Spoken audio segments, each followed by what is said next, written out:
Hey Long Beach, besides being a place for tasty pies, the Pie Bar offers cooking classes. So we headed down to Pine Avenue for a lesson on how to bake a pie. Tell us about the courses. They are so much fun. We teach you how to make pie from scratch, make the dough, and you leave with a fresh baked pie. When we do the classes, we also offer free mimosas and champagne. Okay, well tell us about the product we're going to make here. Okay, we're going to make a Dutch apple pie today. So I'm going to teach you how to make the dough, and we're going to roll it out. And so those are the two trickiest things. That's the hardest thing about making a pie, is the actual dough. And we make all our dough by hand every day. So it gives you the freshest product and gives you a nice crust to work with. All right, well let's get started. Okay, so we're going to start here with this, and we've got unbleached flour and a little bit of salt. So you never need to use bleached flour. It's just another chemical in our food that we don't need. So as you can see, unbleached flour is also white. All right. And we've added a little bit of salt. And now we're going to add in our fat to it. And so there's a lot of different pie crust recipes, but the one we use here most often is part vegetable shortening and part unsalted butter. And so we're going to add in that. And the whole secret to pies also is that it's cold. So you'll notice this butter and shortening, as you dump it in, is cold and chilled, because that's going to give you a flakier crust. All right. So you just want to dump that into your flour. So two things to remember with pie crust: cold, and also you don't want to touch it too much. Okay. So it's not like cookie dough or cake dough where you want to completely blend it. You don't want that with pie crust. You want those chunks of fat, because what that's going to do is when you put it in the oven, the fat's going to melt and leave you flaky air pockets, and it gives you a flaky crust. So we're going to just, you want to just use the tips of your finger. You don't want the palm of your hand, because that's warmer. And again, pie crust doesn't like heat. All right. So we're just going to start to mix it up. And you just want to start to break those pieces of fat down to about the size of a pea. Oh wow, so really quite small. Yes, so we have already cut it up for you a little bit, and you're just going to keep breaking it down with just the tips of your fingers. So that's the mistake most people make, is they just overwork their pie dough. And then once you have your pieces of fat broken up, so it should end up looking about like that. You know, it's coated in flour, you've got just nice chunks of butter. Okay. Wonderful. All right. Now we're going to add in our liquid. All right. And again, your liquid is chilled. So this is egg, a little bit of water, and a little bit of vinegar. So again, this is chilled, cold, cold, cold when you're making pie. So you're just going to pour that in. And now that we've added liquid, now gluten starts to form. And gluten is the protein that gets stretchy, and we don't want that in a pie crust. We don't want a lot of gluten. So again, we're going to work really gently and quickly to mix it up and combine that liquid into the flour. And you're going to keep mixing until it starts to form together into a ball of dough. Yeah. Now we're going to press that into a disc, and we're going to wrap it in some cling wrap. Okay? Because now our dough has to rest. It has to take a little nap. All right. So we're going to wrap it up and squish it into a disc and put it in the fridge for about 30 minutes to 2 hours. Okay. You can even do it overnight. Okay, so now the fun part. I'm excited. Me too. We're going to roll out the dough. All right. All right, so we're going to flour our surface, and flour is your friend, because it's going to keep the pie dough from sticking. Now we're going to take our disc of dough, and you can see the nice chunks of butter in there. So again, it's, you know, you want... Look at that. Yeah, you can see. Yeah, right? So that's exactly what we want. We're going to put that down. We're going to put a little bit of flour on top. And now we've got our rolling pin. Now there's a bunch of different types of rolling pins. An American rolling pin has a solid barrel, and 2 handles, and when you roll it, the barrel spins. Right, like the one you see in cartoons. Yeah. Any idea what kind of rolling pin this is? European? French. French. Yes. Well, yes. close enough. European. This is kind of like the Ferrari of rolling pins. Oh, good. That's what we want. It gives you more control. Yeah. You can put some weight on this end, weight on this end. You can swivel it. So this is my favorite type of pin. So our French rolling pin, we're going to cover it in flour because we don't want any dough to stick to that. Okay. So now what you're going to do is you're going to start in the center, and you're going to press down and roll out. And then you're going to come back to the center and you're going to press and you're going to roll back towards you. Okay? Press down. Press down. So, yep, this is where it's muscle time. Yep, doing great. All right. Roll out. Roll that little bit of edge out because we're going to want to eventually get to a 1/4 inch thick. Now you're going to roll that back. Great. Perfect. Okay, now we're going to turn our dough a 1/4 turn. And you want to again make sure there's flour underneath. Okay. And this dough, I like this dough because it's very forgiving. If it starts to crack around the edges, you can just kind of patch it together. But now we're going to roll. Again, we're going to make sure there's flour on a rolling pin and a little bit of flour on top. And you start in the middle and you're going to roll out and then come back to the middle and roll back towards you. So now we've got the start of a circle, and we want to get our circle a 1/4 inch thick, about 12 inches in diameter. So now you're just going to take and you're just going to roll. And again, remember, keep flour on your rolling pin. And what's nice is you can just press it together, and where you see it's thick.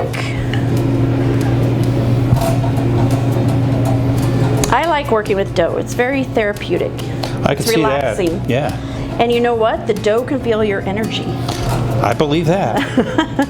So you have to think happy thoughts when you're rolling dough. Well, I'm happy. I'm having a good time. Good.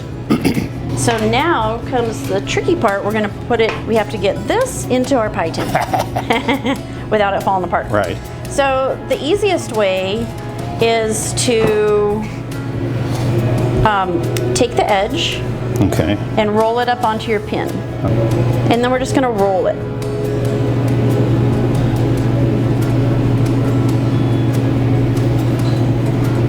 Great. And then you're going to move your, perfect. Then you're going to take your tin and put it right under. And then we're going to set on the edge and we're just going to unroll it back into the tin. So once you've got it in your tin, then we're just going to press down. We don't want any air pockets. Okay. So you want to press down on the bottom, press down on the sides. Because we've got some extra hanging off there, I'm going to just tear some of that off. So we have about 1 inch overhang. Okay. All right, so if you see any that's just kind of a little too much hanging over the edge, just trim it off. Those scraps are fun. You can use them for little tarts, or we like to cut little strips, put cinnamon and sugar on them and bake them, makes like little pie churros. Yep. So after that, now we're gonna do some crimping. Okay. So we're gonna take the edge and we're gonna fold it under.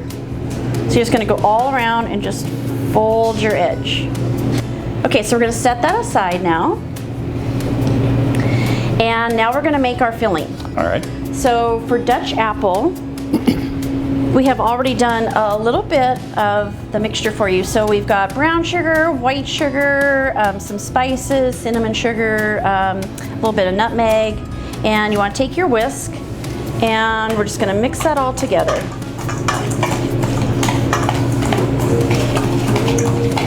And you can also use your fingers too, because you don't want any clumps. So I kind of like to just get in there, and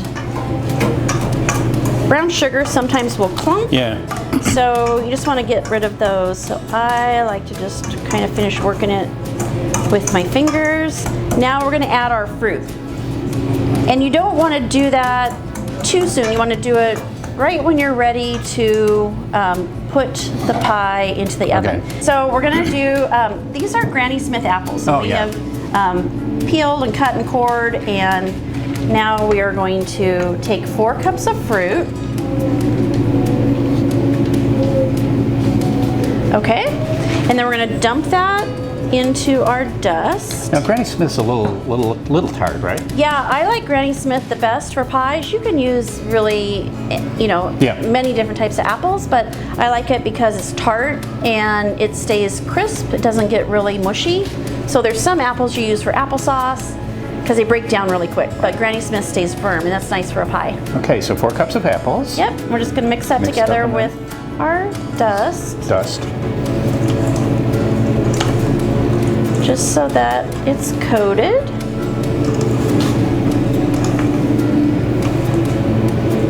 All right.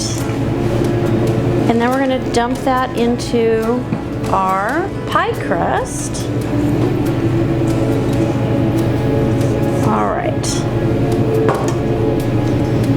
And then you just kind of even it out. You don't want to pack it down. Okay. So you just can make it even more even and yeah, we're just going to fill in the little holes there. So eye appeal too. Exactly. All right. All right. Now there's just a couple ingredients still to add. We're going to add some vanilla. All right. So we're going to add a teaspoon of vanilla, and this is vanilla extract.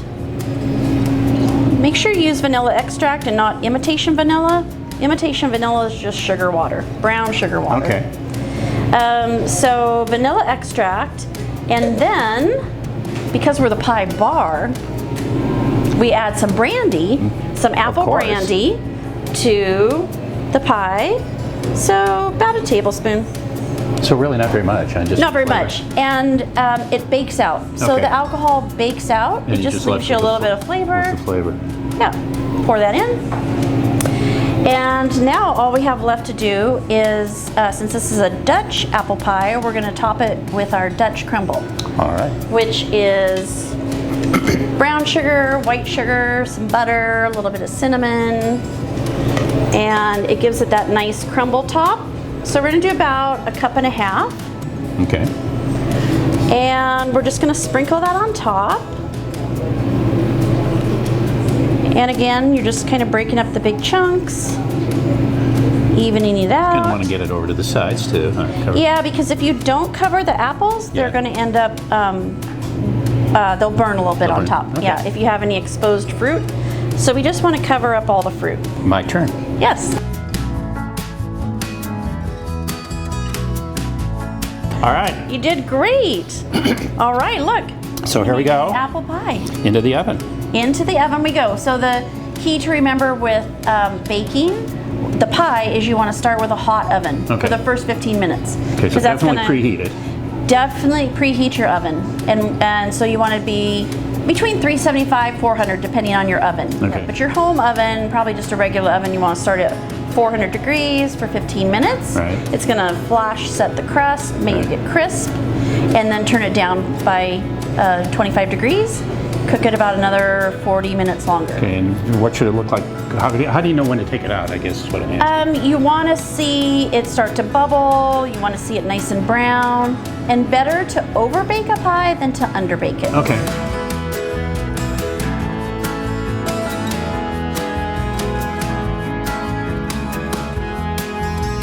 Oh, look at that.